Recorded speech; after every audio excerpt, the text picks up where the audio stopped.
प्यारे बच्चों, आज हम वीडियो बनाने वाले हैं कक्षा 10 के अध्याय 5 का।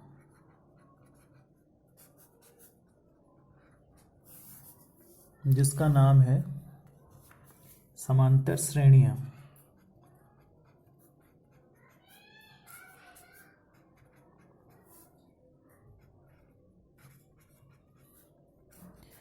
बच्चों, जैसा इसके नाम से ही स्पष्ट है, समांतर समांतर मतलब समान अंतर से जो श्रेणियां बने, संख्याओं के मध्य समान अंतर से जो श्रेणियां बनेंगी वही समांतर श्रेणियां कहलाएंगी। इसके लिए कुछ उदाहरण समझने का प्रयास करते हैं। सबसे पहला है राम की मासिक आय या मासिक आय भी कह सकते हैं या वेतन भी कह सकते हैं। राम की मासिक आय या वेतन रुपये 5,000 है तथा उसे प्रत्येक वर्ष ₹300 की वेतन वृद्धि मिलती है।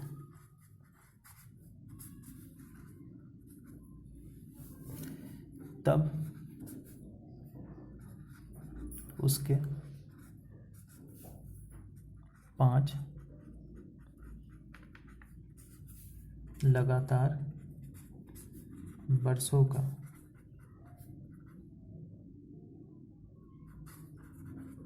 मासिक वेतन पहले वर्ष में 1 माह का मिलेगा ₹5,000। फिर अगले साल से 1 माह का मिलने लगेगा ₹5,300। फिर उससे अगले साल मिलने लगेगा 5,600। फिर उससे अगले साल मिलने लगेगा 5,900 और उससे अगले साल मिलने लगेगा फिर 6,200।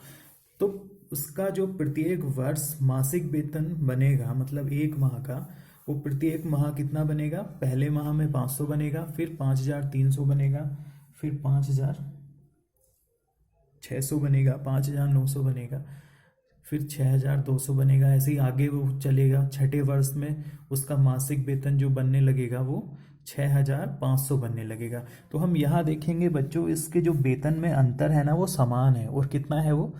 300 रुपये का। तो इस तरह समान अंतर से जो श्रेणियां बन के आएंगी वही समांतर श्रेणियां कहलाती हैं। एक दूसरा उदाहरण देखते हैं।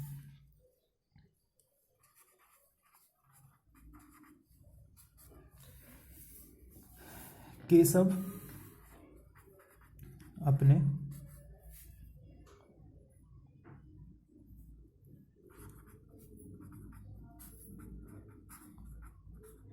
जन्मदिन पर अपनी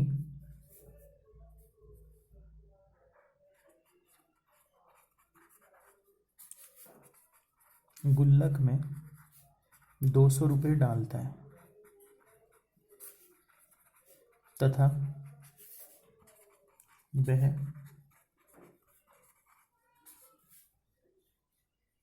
प्रत्येक वर्ष इसमें 50 रुपये की वृद्धि करता है।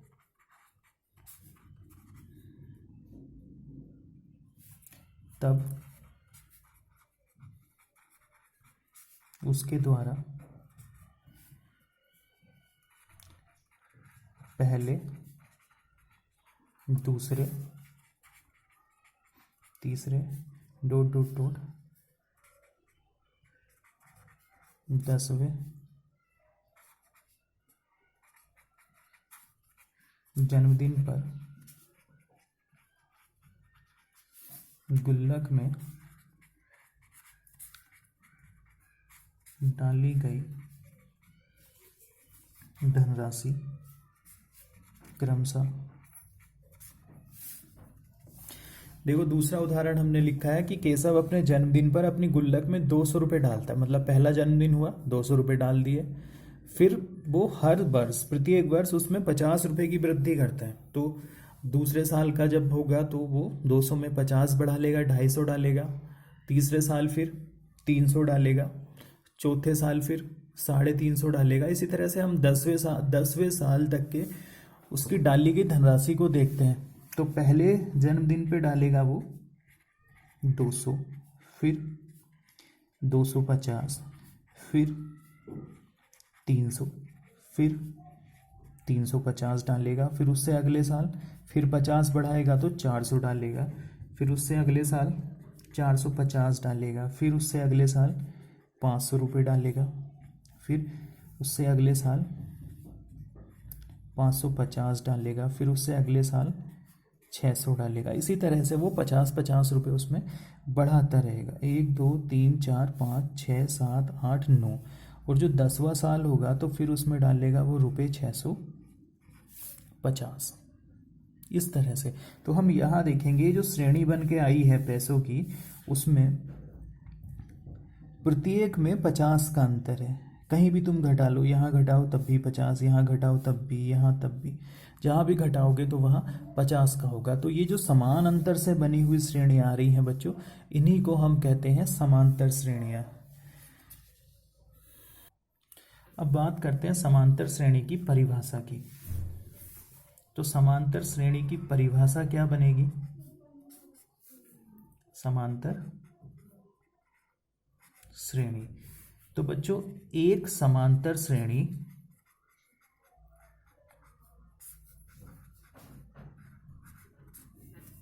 संख्याओं की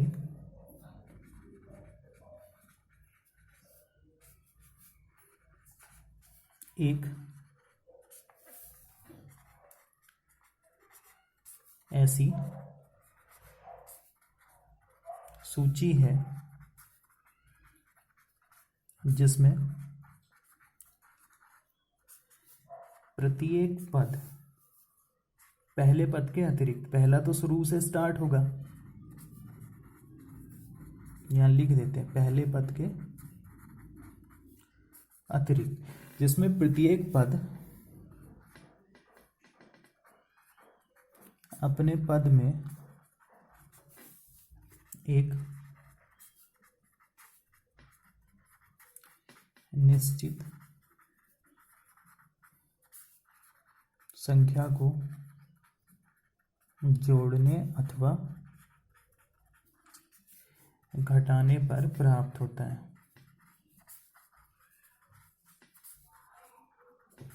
मतलब एक समांतर श्रेणी जो होगी वो संख्याओं की एक ऐसी सूची है जिसमें प्रत्येक पद, मतलब पहला तो हमारा पद फिक्स हुआ, उसके बाद में जितने भी आएंगे वो अपने पद से पहले वाले में एक निश्चित संख्या को या तो जोड़ने या घटाने पर प्राप्त होगा। जैसे कुछ उदाहरण लिखते हैं। मान लिया पहला पद 4 है, हमने उसमें 3 जोड़ा, 4 और 3 7, 7 और 3 10, 10 और 3 13, 13 और 3 16। इसमें देखो 4 में 3 जोड़ा 7, 7 में 3 जोड़ा 10, 10 में 3 जोड़ा 13, 13 में 3 जोड़ा 16। तो ये एक एपी है। दूसरा 10 8 6 4 2 0, फिर -2 -4। अब ये भी एक एपी है क्योंकि इसमें हम बराबर संख्या 2 को घटाते हुए आगे को बढ़ रहे हैं। 10 में से 2 जाएगा 8, फिर 8 में से 2 घटाएंगे 6, 6 में से 2 घटाएंगे 4, 4 में से फिर हमने 2 माइनस किया। तो इस तरह से हम एपी को बना सकते हैं। तीसरा, कोई भी अगर हम किसी भी पहाड़ी की बात करें तो वो हमेशा एपी में होता है। जैसे 10 20 30 40 50 60 70 80 डॉट डॉट डॉट, ये ऐसे ही आगे को चलता रहेगा। मान लिया हमने n पदों तक लिख दिया या 20 पदों तक लिख दिया, तो इसको कहेंगे हम एपी। क्यों? क्योंकि इसके पदों में बराबर अंतर है। तो अब बात करते हैं पहले पद की। तो पहला पद कहलाता है प्रथम पद, उसको लिखते हैं बच्चों ए। और इन संख्याओं में जो अंतर होता है उसको बोलते हैं सार्वांतर। उसको बोलते हैं क्या? सार्वांतर। इसको लिखते हैं डी। सार्वांतर ऐसे हुआ जैसे 7 में से 4 जाएगा तब भी 3 आएगा, 13 में से 10 जाएगा तब भी 3 आएगा, 16 में से 13 जाएगा तब भी 3 आएगा। तो इस श्रेणी का जो सार्वांतर होगा डी वो होगा 3। वैसे ही दूसरी श्रेणी के लिए 10 माइनस 8 माइनस 10 ये होगा -2, 6 माइनस 8 ये भी होगा -2। तो इन श्रेणी का जो सार्वांतर होगा वो होगा -2। तो सार्वांतर को शॉर्ट में डी से लिखते हैं। कॉमन डिफरेंस ये होता है, मतलब सभी के लिए इतना ही होता है, बराबर आएगा। अगर किसी भी एपी में ऐसा लगे कि सार्वांतर बराबर नहीं, अगर किसी श्रेणी में, एपी नहीं कहूँगा उसे, अगर किसी श्रेणी में ऐसा लगे कि सार्वांतर बराबर नहीं आ रहा है तब हम उसको समांतर श्रेणी नहीं कहेंगे। उसको भी देखते हैं। जैसे हम यहाँ एक श्रेणी लिखते हैं, श्रेणी है हमारी 25, 20, 15, 9, 4। अब हमें चेक करना है कि ये एपी है कि नहीं है। तो देखते हैं 20 और 25, पहले दो का सार्वांतर 20 माइनस 25 वो आया -5। फिर 15 माइनस 20 वो भी आया -5। फिर 9 माइनस 15 वो आया -6। चूंकि यहाँ 2 का सार्वांतर है 5, यहाँ है 6, क्या -5 और 6 बराबर होता है? नहीं होता है। चूंकि इनका सार्वांतर बराबर नहीं है, अतः 25, 20, 15, 9, 4 एपी में नहीं है। मतलब फिर हम कहेंगे कि ये जो है श्रेणी समांतर श्रेणी नहीं है। समांतर श्रेणी वही होगी बच्चों जिसके पदों में समान अंतर होगा।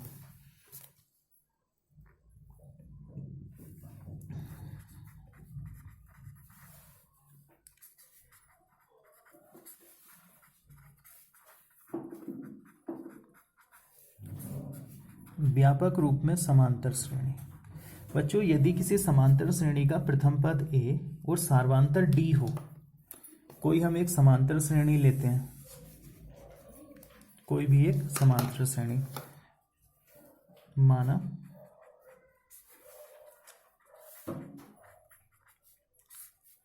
समांतर श्रेणी का प्रथम पद ए तथा सार्वांतर डी है, तब ए पी क्या होगी? पहला पद तो वैसे ही ए, दूसरा पद होगा ए प्लस डी, फिर डी और बढ़ा लेंगे वो आएगा ए प्लस 2d, फिर डी और बढ़ा लेंगे ए प्लस 3d, फिर डी और बढ़ा लेंगे ए प्लस 4d, ऐसे डॉट डॉट डॉट एनवा पद हो जाएगा a plus n minus 1 into d. तो इसको हम बोलते हैं व्यापक रूप, जनरल फॉर्म। जनरल फॉर्म क्या होगी? A plus d, a plus 2d, a plus 3d, a plus 4d और लास्ट में एनवा पद आएगा a plus n minus 1 into d. बच्चों इस प्रश्नावली में कई बार हमें एनवा पद भी निकालना पड़ता है, तो उस एनवा पद निकालने के लिए हमें प्रथम पद पता होना चाहिए और सार्वांतर। एनवा पद बना कैसे? जैसे पहला पद था तो उसमें डी नहीं था, दूसरे पद में पद की संख्या से एक कम डी है, मतलब खाली दूसरे पद में है डी, तीसरे पद में है ए प्लस 2d, तीसरा पद मतलब डी की जो संख्या है वो पद की संख्या से एक कम है। तो वैसे ही चौथे में ए प्लस 3d, चौथे में 3d आ रहा है, जबकि आना 3d का मतलब 4 माइनस 1d, वैसे ही 4d 5 माइनस 1d पांचवें पद में। तो अगर एनवा पद होगा तो उसमें भी एक कम डी आएगा, मतलब n माइनस 1d। तो एपी का एनवा पद जिसको हम लिखते हैं ए एन से, एपी का एनवा पद ए एन किससे लिखते हैं बच्चों? उसे ए एन से। तो ए एन का सूत्र बनता है ए एन बराबर a plus n minus one into d, जहाँ ए बराबर है प्रथम पद, एन बराबर है पदों की संख्या और डी है सार्व अंतर। डी है बच्चों सार्व अंतर। तो ये है एपी के nवें पद निकालने का सूत्र। इस पे ही आधारित एक दो उदाहरण बनाते हैं, फिर आपको अच्छे से समझ में। एक एपी दी है इसने, एपी 3, 5, 7, 9 डॉट डॉट का वारवा पद बताइए। हमें इसका 12वां पद बताना है। 12वां पद बताने के लिए हम क्या करेंगे? प्रथम पद क्या होगा इसका? प्रथम पद मतलब जो सबसे पहले लिखा है 3। सार्वंतर क्या होगा?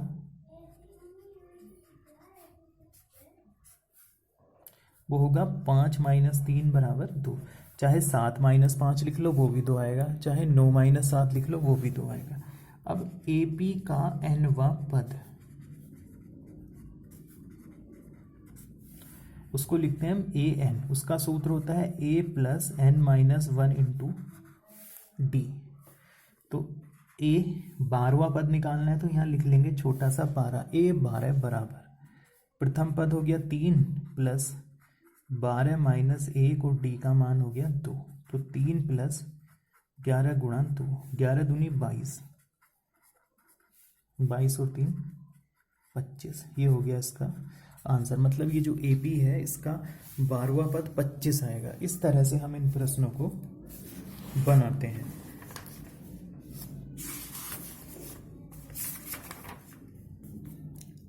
उसके बाद आगे बच्चों हम सूत्र देखते हैं। अगर अभी तो हमने n पदों का सिर्फ nवां पद निकाला, अब बात करेंगे एपी के n पदों के योग की। एपी के n पदों का योग मतलब यहां जैसे हमने nवां पद निकाला, वैसे ही अगर हमें उसके n पदों का योग निकालना है तो n पदों का योग, उसके लिए सूत्र होता है एस एन बराबर n/2 bracket 2a plus n minus 1 into d. ये सूत्र है एपी के n पदों का योग निकालने के लिए।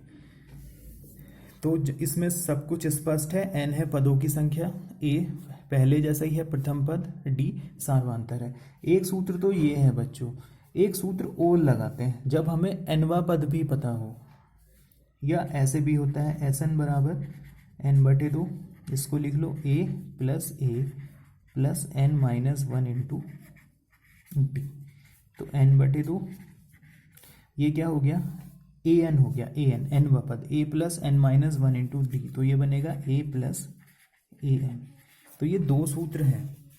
ये सूत्र जब हमें nवां पद ना पता हो, ये सूत्र हम तब लगाएंगे जब हमें प्रथम पद भी पता हो, nवां पद भी पता हो और पदों की संख्या भी पता हो। तो हम सीधे इस सूत्र में लगा के मान निकाल लेते हैं। बच्चों ये तो है सूत्र। अब मैं आपको बताता हूँ इस सूत्र का निगमन कैसे होता है, मतलब ये सूत्र n पदों वाला कैसे बना है। चलो अभी देखते हैं। फिलहाल ये सूत्र आप सभी को याद होने चाहिए। बिल्कुल आसान सा ये पाठ है। 3 सूत्रों पे आधारित है, nवां पद और 2 n पदों के योग वाले सूत्र। उसके अलावा इसमें ज़्यादा कुछ नहीं करना है। अब हम करते हैं कि उसके n पदों के योग का सूत्र कैसे बनेगा। तो देखो बच्चों, माना AP बराबर है a comma a plus d comma a plus 2d comma a plus 3d comma a plus 4d dot dot dot a plus n minus 1 into d. ये कोई AP है जिसके n पदों का योग हमें बताना है। तो जब योग बताना है तो इसमें जहाँ जहाँ कोमा लगा है वहाँ वहाँ हम प्लस लगा लेंगे।